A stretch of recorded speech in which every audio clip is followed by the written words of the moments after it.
आज के इस क्लास में जानेंगे अंश एवं ऋण पत्र में अंतर, difference between shares and debenture. ठीक है, अंश और ऋण पत्र में क्या अंतर होते हैं। तो मीनिंग की बात करते हैं। अंश पूंजी का एक भाग होता है, मतलब जो अंश होता है, ठीक है, वो पूंजी का एक भाग होता है, एक हिस्सा होता है। ठीक है, वही क्या कहलाता है, शेयर कहलाता है, अंश कहलाता है। और यह जो है स्वामी द्वारा लगाई जाने वाली पूंजी है। और होता है वो स्वामी के द्वारा, ओनर के द्वारा लगाई जाने वाली क्या होती है, पूंजी होती है, कैपिटल होती है। ऋण पत्र जो है कंपनी की ऋण पूंजी होती है। ठीक है, और यह कंपनी को दिए गए ऋण का एक प्रतीक होता है। ठीक है, जो कंपनी को ऋण प्रोवाइड किया जाता है या लोन दिया जाता है, उसका क्या होता है, एक प्रतीक होता है।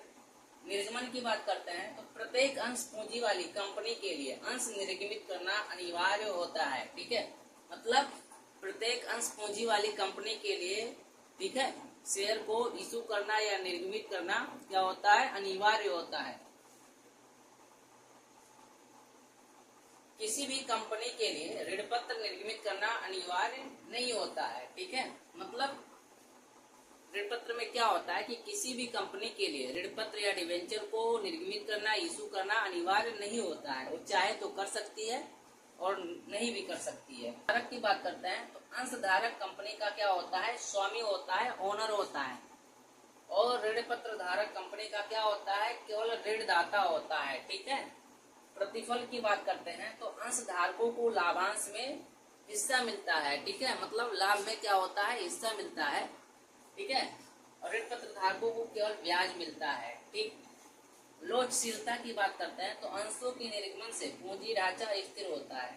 मतलब कंपनी के द्वारा अंशों को निर्मित करने से क्या होता है, कंपनी की जो पूंजी ढांचा होता है वो स्थिर होता है। ऋण पत्रों के निर्गमन से पूंजी ढांचा जो है घटाया या बढ़ाया जा सकता है। बोनस की बात करते हैं तो कंपनी जो है बोनस अंश जारी कर सकती है। ठीक है, मतलब जो कंपनी होती है वो बोनस को इशू कर सकती है। ऋण पत्रों पर ऐसा संभव नहीं होता है। ठीक है, डिवेंचर पर ऐसा संभव नहीं होता है। आय की बात करते हैं तो अंशों पर आय निश्चित होती है। ऋण पत्रों पर निश्चित ब्याज देना होता है। कंपनी का समापन, कंपनी के समापन पर पहले कंपनी जो है अपने सारे दायित्व पूरा करती है और जो शेष रहता है उसे अंशधारियों में बांट देती है। मतलब जब कंपनी का समापन होगा तो कंपनी क्या करेगी, सबसे पहले अपने जितने भी दायित्व होंगे उसको पूरा करेगी और उन दायित्वों को पूरा करने के बाद यदि कुछ रकम बचती है या कुछ राशि बचती है तो वो क्या करेगी, अंशधारियों में उसके बाद बांट देगी। ऋण पत्र में कंपनी के समापन की दशा में इनका भुगतान अंशधारियों से पहले होता है। मतलब जब कंपनी का समापन होगा तो अंशधारियों से पहले भुगतान जो है ऋण पत्रधारियों को होगा, उसके बाद अंशधारियों को भुगतान किया जाता है। औपचारिकता, देखो अंशों के निर्गमन पर कम औपचारिकताओं का पालन करना होता है। ठीक है, जब शेयर को इशू किया जाता है तो इसमें जो है कम औपचारिकताओं का पालन किया जाता है और ऋण पत्र के दशा में अनेक औपचारिकताओं का पालन करना होता है। ठीक है, जब डिवेंचर को इशू किया जाता है तो बहुत सारी औपचारिकताओं का पालन करना होता है। जोखिम की बात करते हैं तो अंशों में जोखिम बहुत ज्यादा होता है।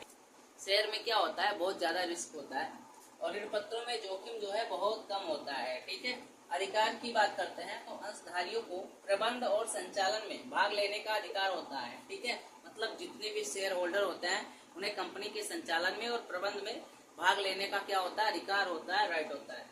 और ऋण पत्रधारी कंपनी के प्रबंध और संचालन में भाग जो है नहीं ले सकते हैं। मतलब शेयर होल्डर कंपनी के प्रबंध और संचालन में भाग नहीं ले सकते हैं। पूंजी की वापसी, तो समता अंशों की राशि कंपनी के जीवन काल में कभी भी वापस नहीं की जा सकती है। ठीक है, मतलब इक्विटी शेयर की जो राशि होती है वो कंपनी के जीवन काल में कभी भी वापस नहीं होती है। और ऋण पत्रधारियों को एक निश्चित समय के बाद धन को लौटाना क्या होता है, अनिवार्य होता है। ये हो जाएंगे शेयर्स और डिवेंचर में अंतर।